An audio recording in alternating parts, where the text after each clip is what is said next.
को भी हम ऊपर लेकर आएंगे। मैं आज डिब्रूगढ़ वालों को बहुत बहुत बधाई देना चाहता हूं कि बाढ़ मुक्त असम बनाने का जगह भी हमारे हेमंत विश्व शर्मा ने डिब्रूगढ़ का स्थान चुना है। ये हमारे लिए सौभाग्य की बात है। सर्वानंद जी यहाँ बैठे हैं, देव जी के वो सांसद है और अभी डिब्रूगढ़ वालों को मालूम नहीं है शायद, मोदी जी ने डिब्रूगढ़ के लिए काम किया है।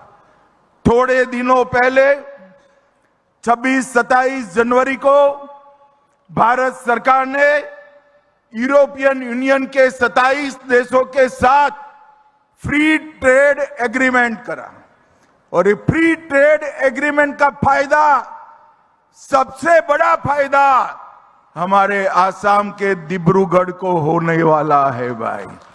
अरे भाई ताली बजा दिए, मैं पहले पूछो तो कैसे। चलो मैं ही बता देता हूं, यहाँ के चाय बागानों में जो चाय बनती है ना, वो पूरे यूरोप के 27 देशों में 0 टैरिफ के साथ यूरोपियन के मॉर्निंग टी के कप में पहुंच जाएगी। एक बहुत बड़ा बाजार असम की चाय के लिए मोदी जी ने खोला है। एक प्रकार से 27 देश जो विश्व के व्यापार का 1/3 हिस्सा है, वो 1/3 हिस्से में हमारी चाय 0 टैरिफ के साथ वहां पहुंचेगी और हम बाकी देशों की स्पर्धा में हमारा और मुनाफा कमा पाएंगे। ये मोदी जी ने जो कमाल किया है, इससे पेरिस से लेकर बर्लिन तक हमारी चाय पहुंचाने का रास्ता खोल दिया है। मित्रों, कांग्रेस पार्टी ने सालों तक असम के विकास के लिए कुछ नहीं किया। हेमंत जी ने और सर्बानंद जी ने ढेर सारी योजनाएं बताई हैं, मगर मैं आपको कह देता हूं, ये इसलिए हो रहा है कि मोदी जी के दिल में असम बस रहा है, इसलिए हो रहा है। कभी भी आजादी के बाद इतने सालों तक कांग्रेस ने सरकारें चलाई, केंद्र में असम के विकास के लिए कुछ नहीं किया। आज कुछ भी हो, इंफ्रास्ट्रक्चर का डेवलपमेंट करना हो, सबसे पहली प्रायोरिटी हमारा असम है। आज वन्य जीव और पर्यावरण का काम हो, सबसे पहली प्रायोरिटी हमारा असम है। आज सेमीकंडक्टर बनाना हो, चिप बनाना हो, देश में 3 ही प्रदेश में कारखाना जाएगा तो 27,000 करोड़ का इन्वेस्टमेंट हमारे असम में आएगी। जब टाटा वाले पूछते हैं कि कैंसर के लिए अस्पतालों का जाला बुनना है, कहां बुने, तो दिल्ली से मार्गदर्शन होता है कि हमारे असम में करिए, यहां से किसी को दिल्ली न आना पड़े। रेलवे हो, वाटरवेज हो, एयरपोर्ट्स हो या उद्योग लगाने हो, हर जगह पे भारतीय जनता पार्टी के नेता और हमारे प्रधानमंत्री नरेंद्र मोदी असम को प्रायोरिटी देते हैं। और कांग्रेस ने क्या किया? आज मैं डिब्रूगढ़ के मंच से कांग्रेस के नेता राहुल गांधी को पूछना चाहता हूं, आपने असम को क्या दिया? गोलियां, बम धमाके, संघर्ष और युवाओं की मौत दी। भारतीय जनता पार्टी की सरकार बनने के बाद, नरेंद्र मोदी प्रधानमंत्री बनने के बाद, पूरे नॉर्थ ईस्ट क्षेत्र में 20 से ज्यादा समझौते हुए, 10,000 युवाओं ने हथियार नीचे डालकर हमारे असम और नॉर्थ ईस्ट को सुरक्षित बनाया है।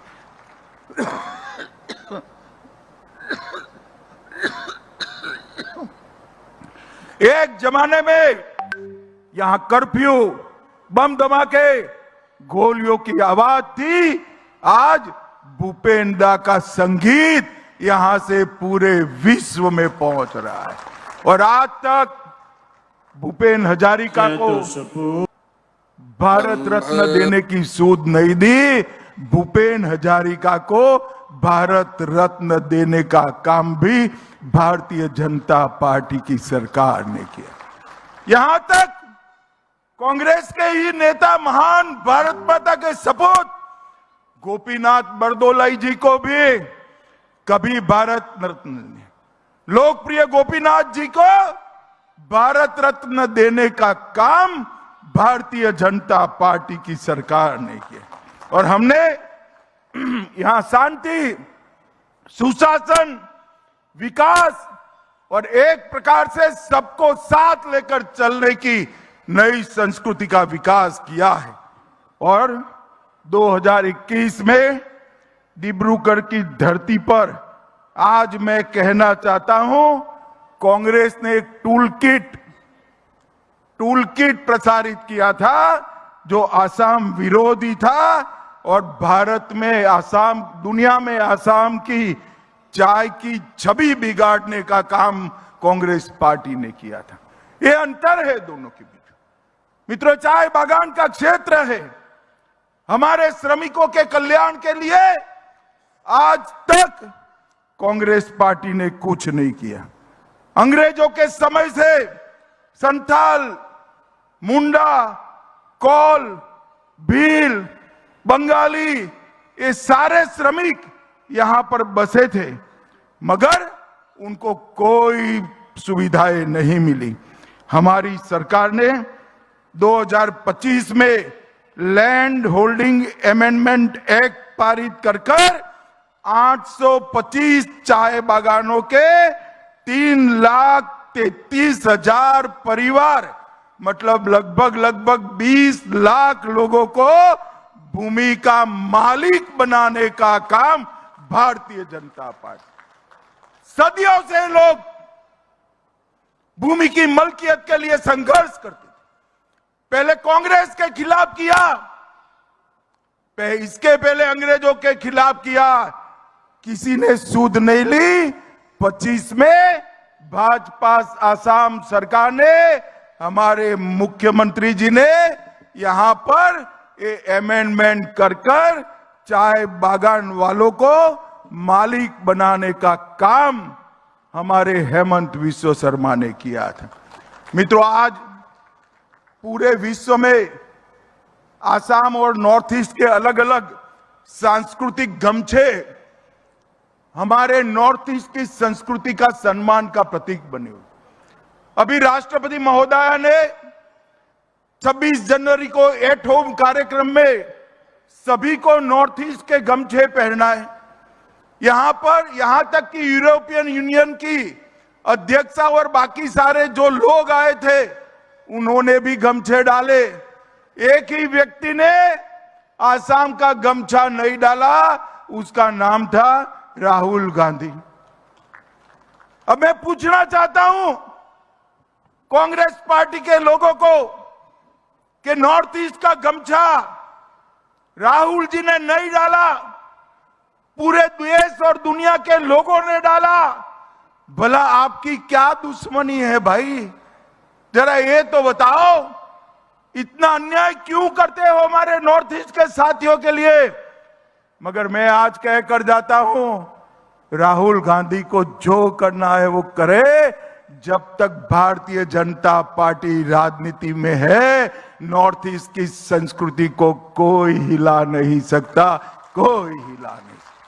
आज हमारे मोदी जी यूएन के मंच पर असम का गमछा लेकर जाते हैं और यूएन में भाषण में शंकर देव और माधव देव का नाम देकर वो विश्व में हमारी संस्कृति का प्रचार और प्रसार करते हैं। लसित बरफुकन को आज मोदी जी और असम सरकार ने पूरे देश की सभी भाषाओं में लसित बरफुकन के वीर जीवनी को अलग अलग 23 भाषाओं में अनुवादित कर वहां तक पहुंचाने का काम किया है।